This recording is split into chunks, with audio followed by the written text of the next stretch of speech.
हाँ तो बच्चों कैसे हैं आप लोग। उम्मीद करते हैं अच्छे होंगे, चीजों को सीख रहे होंगे और सबसे पहले तो खुश होंगे, स्वस्थ होंगे और चीजों को धीरे धीरे आप लोग आगे लेकर बढ़ रहे होंगे। जैसा कि अभी तक आप लोग पढ़ चुके हैं, अभी हम लोग क्या पढ़ रहे हैं, आप क्या पढ़ चुके हैं और हम लोग क्या पढ़ रहे हैं। अभी तक हम लोग इलेक्ट्रिसिटी का चैप्टर पढ़ रहे हैं जिसमें हमने सीरीज कॉम्बिनेशन और पैरेलल कॉम्बिनेशन तक बात की है। इससे आगे की चीजें आज हम लोग पढ़ने वाले हैं। उससे पहले, आगे बढ़ने से पहले, अगर कोई भी बच्चे मेरे चैनल पे पहली बार हैं, पहली बार मुझे देख रहे हैं, तो मेरे चैनल को सब्सक्राइब जरूर कीजिए, वीडियो को लाइक जरूर कीजिए और अपने दोस्तों में फॉरवर्ड तभी कीजिएगा जब आपको ये वीडियो पसंद आए। ठीक है, ये फुल्ली क्लासेस चल रहा है क्लास 10th के बच्चों के लिए और पूरा का पूरा मैथ, फिजिक्स और केमिस्ट्री का पूरा सिलेबस यहाँ अपलोड किया जाएगा। और एक जिस निश्चित टाइम पे आप ये वीडियो देख रहे हैं, ये पार्टिकुलरली उसी टाइम पे हर दिन ये वीडियो अपलोड होता है।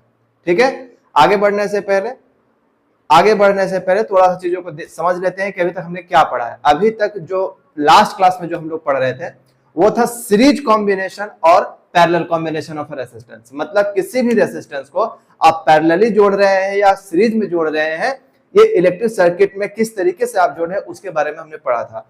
सीरीज कॉम्बिनेशन के बारे में आपको मैंने क्या बताया था कि अगर कोई दो या दो से अधिक रेसिस्टेंस है, अगर उसको आप इंड टू इंड कनेक्ट करते जाते हैं, या सिंपली कहा जाए कि वैसा कनेक्शन जिसमें इलेक्ट्रिक करंट सब में सेम फ्लो होता है।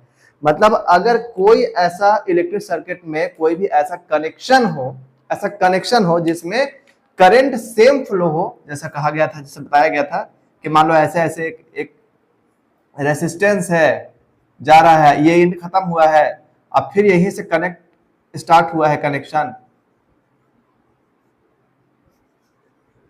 और जब ऐसे ऐसे करके कनेक्शन स्टार्ट हो रहा है तो हम लोग कहते हैं क्या कि ये सीरीज कॉम्बिनेशन में बातें चल रही है।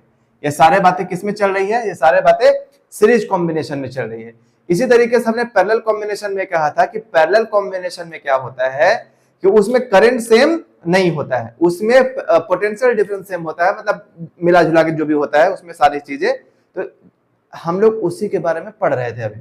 तो अभी तक हमने जो पढ़ा है उसके बेसिस पे थोड़ा हम लोग आगे बढ़ते हैं कि हमारे पास जो फॉर्मूला था सीरीज कॉम्बिनेशन में रेसिस्टेंस वाला, वो फॉर्मूला क्या था? बोलेंगे सर, जो फॉर्मूला हमारे पास था कि अगर मान लीजिए हम इस तरीके का एक फिगर बना रहे हैं,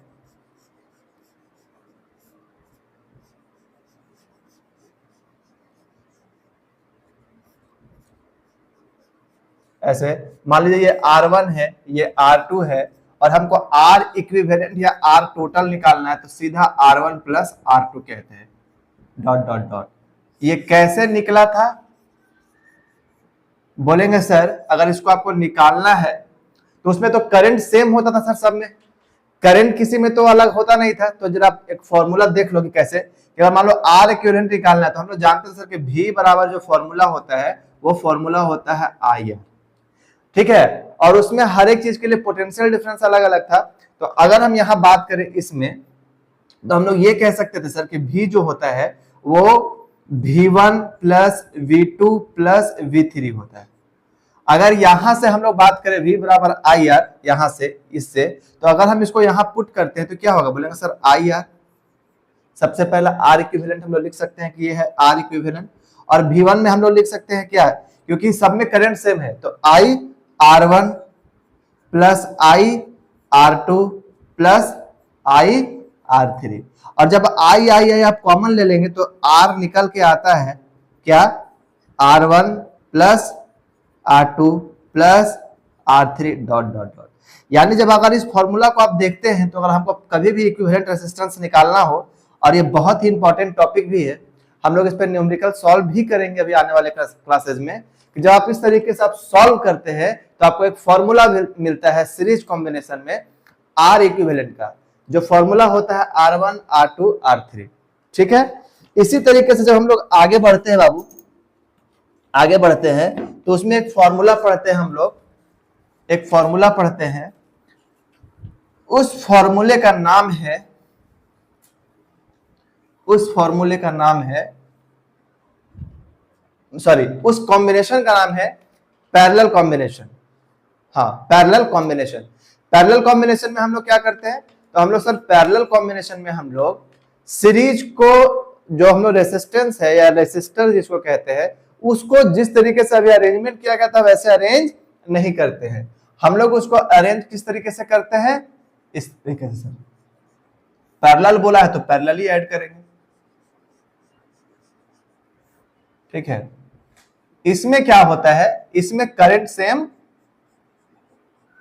नहीं होता है। मान लो इसमें I1 करंट फ्लो हो रहा है, इसमें I2 करंट फ्लो हो रहा है, इसमें I3 करंट फ्लो हो रहा है, ठीक। और सबका जैसे अगर यहां से अगर हमको फॉर्मूला निकालना है टोटल जो भी करंट फ्लो होगा, मान लो हम 20 एम्पीयर करंट फ्लो कर रहे हैं, तीनों में बट गया, तो अगर तीनों में बट गया तो बोलेंगे सर ये फॉर्मूला क्या हो गया, बोलेंगे I1 plus I2 plus I3, यही होगा।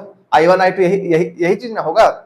अब आपको एक चीज पता है कि सर V बराबर फॉर्मूला होता है मेरे पास IR, V बराबर IR, यहां से I दिया हुआ है तो क्या हो जाएगा, V बाई R हो जाएगा ये। तो अगर हम सब में पुट कर दे क्या कि इसको पुट करें V बाई R इक्विवेलेंट या R टोटल, तो हमको इसको ही पुट करना पड़ेगा। सब में V सेम है तो V तो सेम हो गया, V सेम हो गया ना। और R इक्विवेलेंट क्या हो जाएगा, बोलेंगे सर R इक्विवेलेंट हो जाएगा R1 V2 R2 और V3 क्या हो जाएगा R3, और ऐसा ही डॉट डॉट डॉट। और जब ऊपर से आप सॉरी गलती हो गई, यहाँ V सेम है। अगर आप ऊपर से जब आप V क्या कर लेंगे, कॉमन ले लेंगे, तो जब V कॉमन लेंगे आप तो क्या हो जाएगा, केवल क्या बचेगा, बोलेंगे sir R equivalent equal to 1 by R1 plus 1 by R2 plus 1 by R3 dot dot dot. और सर यहां जाके एक फॉर्मूला ये भी बनता है, तो आपको याद भी रखना है कि ये फॉर्मूले इस तरीके से होते हैं, ठीक है। तो जब आप एग्जामिनेशन पॉइंट ऑफ व्यू से जब इन चीजों को आप पढ़ते हैं, जब एग्जामिनेशन पॉइंट ऑफ व्यू से जब आप इन चीजों को पढ़ते हैं बाबू, ठीक है, जब एग्जामिनेशन पॉइंट ऑफ व्यू से आप इन चीजों को पढ़ते हैं तो इसमें केवल जैसे आप जब 12th क्लास में आप जाएंगे तो ये जो भी मैंने अभी आपको करके दिखाया ना, ये आपको पूरा का पूरा 5 नंबर में पूरा सॉल्यूशन करके दिखाना पड़ता है कि फाइंड कीजिए। लेकिन क्योंकि अभी आप 10th क्लास में हैं तो उतना जाते नहीं करेगा आपके पास, आप केवल फॉर्मूला अगर अभी याद रख, मैंने ये फॉर्मूला इसलिए ड्राइव करके दिखाया ताकि आप चीजों को अच्छे तरीके से समझ पाए, ठीक है। तो अगर आप उन चीजों को सही तरीके से पढ़ पाते हैं, समझ पाते हैं तो बहुत अच्छी बात है। तो ये जो 2 फॉर्मूला, ये किस लिए, ये 2 फॉर्मूला आपके केवल और केवल न्यूमेरिकल सॉल्व करने के लिए है, या तो फिर शायद जैसे उनके पास पूछने के लिए बहुत कुछ है तो आपसे ये भी कह सकता है कि पैरेलल कॉम्बिनेशन क्या है, या फिर बताइए कि सीरीज कॉम्बिनेशन क्या है। तो वो जो डेफिनेशन है वो बहुत कम आता है क्योंकि हमारे पास पूछने के लिए बहुत कुछ है। आने को आ सकता है, इसमें कोई मतलब नहीं है कि नहीं आ सकता, आने को तो आ ही सकता है, लेकिन उसका रेशियो बहुत कम होता है कि वो पूछेगा या नहीं पूछेगा, ठीक है। तो ये हो गया। अब इसमें जो पूछता है वो क्या पूछता है कि डिसएडवांटेज ऑफ सीरीज कॉम्बिनेशन और एडवांटेज ऑफ पैरेलल कॉम्बिनेशन बताइए।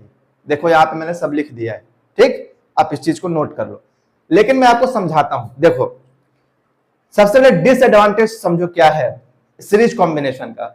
सबसे मेन टॉपिक यहां इस चैप्टर का सबसे मेन टॉपिक यही है कि डिसएडवांटेज ऑफ सीरीज कॉम्बिनेशन क्या है। जैसे मान लीजिए आपने सारे इलेक्ट्रिक अप्लायंसेस को, चाहे वो पंखा हो, चाहे वो बल्ब हो, चाहे वो और भी जो भी रूम में सामान है जो आपको इलेक्ट्रिसिटी से काम करता है, आप सब में सेम करंट पास करा दिए, ठीक है। मान लो किसी तरीके से आप एक स्विच दबाए, सारा जल गया, और कहीं गलती से एक स्विच खराब हो गया तो सारा का सारा फेल हो गया, ना फिर आपका पंखा चलेगा, ना आपका बल्ब जलेगा, ना आपके अदर काम करेगा।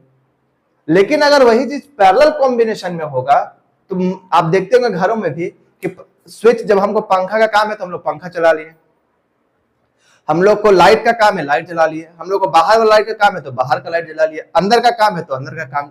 लेकिन अगर सोच के देखो कि अगर सब में एक ही इलेक्ट्रिसिटी डालें, अगर एक ही स्विच डालें तो एक बार ऑन करेंगे तो किचन का भी रूम लाइट जलेगा, बाथरूम का भी लाइट जलेगा, हॉल का भी लाइट जलेगा, बाहर का भी लाइट जलेगा, और हमको उसका रिक्वायरमेंट नहीं है। तो सीरीज कॉम्बिनेशन का डिसएडवांटेज ये है कि अगर एक फेल हुआ तो सारा का सारा फेल हो जाएगा, लेकिन पैरेलल कॉम्बिनेशन में ऐसा नहीं है। पैरेलल कॉम्बिनेशन में आप चीजों को सही तरीके से यूज कर पाएंगे। आपको जिस समय जिस चीज की जरूरत होगी केवल आप उसी को चला सकेंगे। जैसे लाइट जलाना है तो लाइट जला लिए, पंखा चलाना है तो पंखा चला लिए, एसी चलाना है तो एसी चला लिए, और भी जो भी चीज होगा चला लिए, ठीक है।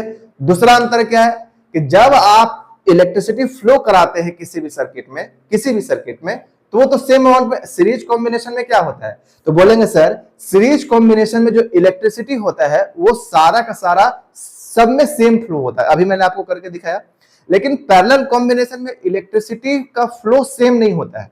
तो जब इलेक्ट्रिसिटी का फ्लो सेम नहीं होगा, तब क्या होगा, तो बोलेंगे सर जब इलेक्ट्रिसिटी का फ्लो सेम नहीं होगा तो सॉरी, जब इलेक्ट्रिसिटी सेम तरीके से, करंट सेम तरीके से फ्लो नहीं करेगा, तो जैसे पंखा चलाने के लिए करंट का अलग रिक्वायरमेंट है, बल्ब चलाने के लिए अलग रिक्वायरमेंट है, आयरन जलाने के लिए अलग रिक्वायरमेंट है। तो हर एक चीज को चलाने का अलग अलग रिक्वायरमेंट है इलेक्ट्रिसिटी का। आप देखते हो जब लाइट कटता है तो पंखा चलता है, कोई दिक्कत नहीं है। आप लाइट कटता है, जो बल्ब जल रहा है वो जलता है, कोई दिक्कत नहीं है।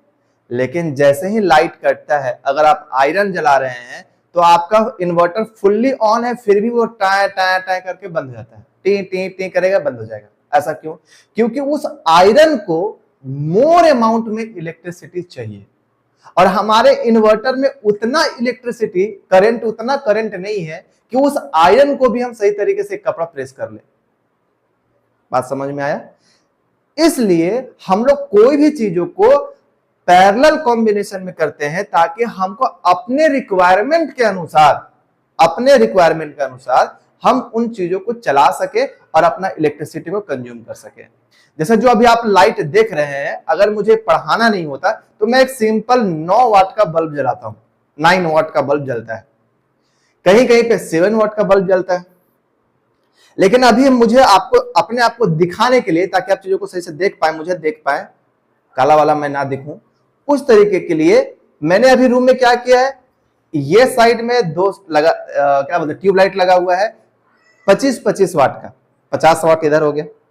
2 ट्यूबलाइट इधर लगा हुआ है, 25 वाट है, 30 वाट है, आई हो 25 वाट ही होगा, सॉरी 20 वाट का है, 20 वाट का 2 इधर लगा हुआ है, 20 वाट का 2 इधर लगा हुआ है, 40 वाट हो गया। एक आप नीचे से जो लाइट आ रहा है 20 वाट का, वो 60 वाट हो गया।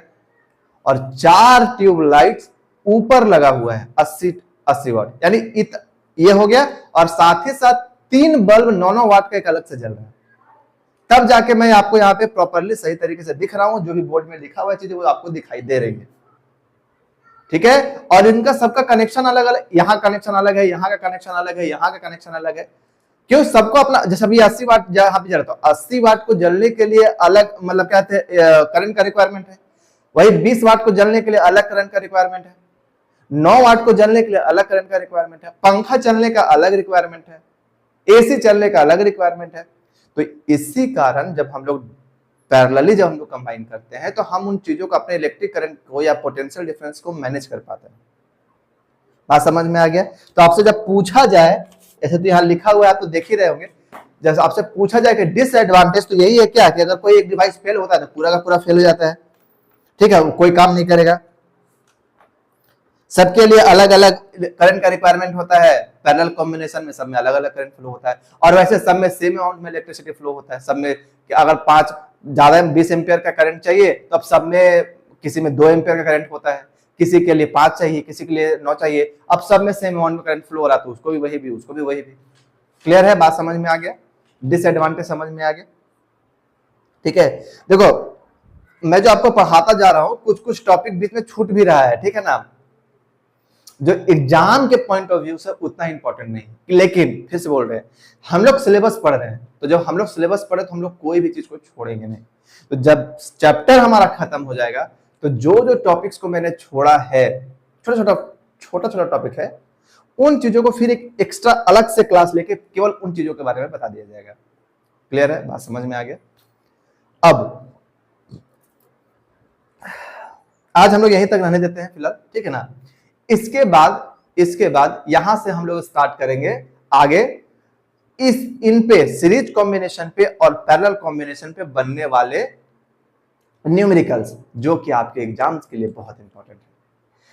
3-4 से 2 ही चैप्टर्स है, फिर से बोल रहा हूं, 2 ही चैप्टर्स है जिसमें आपको न्यूमेरिकल सॉल्व करने आते हैं। एक इलेक्ट्रिसिटी से आता है और एक आगे चल के लाइट पढ़ेंगे आप, लाइट से आता है, बस। तो जहां जहां से न्यूमेरिकल्स आता है उन चीजों को बहुत ही अच्छे तरीके से पढ़ना है, ठीक है। तो आने वाले नेक्स्ट क्लास में हम लोग इस पे बेस्ड सारे न्यूमेरिकल्स 2 क्लास या 3 क्लास लगेगा, एक क्लास में खत्म नहीं होगा, क्योंकि जो फिगर देख रहे हैं ना, इसमें मेन काम फिगर का है। आपको फिगर को पहचानना पड़ेगा। अगर आप फिगर नहीं पहचान पाएंगे कि ये सीरीज कॉम्बिनेशन का है कि ये पैरेलल कॉम्बिनेशन का है, तो आपसे क्वेश्चंस नहीं बनेगा। क्लियर है? तो हम लोग मिलेंगे नेक्स्ट क्लास में। अगर यहाँ तक अगर आपको वीडियो पसंद आए, यहाँ तक आप पहुंचे हैं, तो वीडियो को लाइक जरूर करें, अपने दोस्तों में शेयर जरूर करें। वीडियो पसंद आए तभी शेयर करना, ये मेरा हमेशा कॉल होता है, क्योंकि अगर आपको पसंद नहीं आया तो आपका भी टाइम खराब हुआ, आप अपने दोस्त का भी टाइम क्यों खराब करें? क्योंकि पढ़ना इंपॉर्टेंट है, कहीं से भी पढ़ना इंपॉर्टेंट है, आपको समझना इंपॉर्टेंट है। इसलिए चैनल को सब्सक्राइब कर ले आप। इससे धीरे धीरे इसमें मैथ के भी क्लासेस अपलोड होना स्टार्ट होंगे धीरे धीरे। ठीक है, फिलहाल अभी फिजिक्स हम लोग पढ़ रहे हैं। जय हिंद।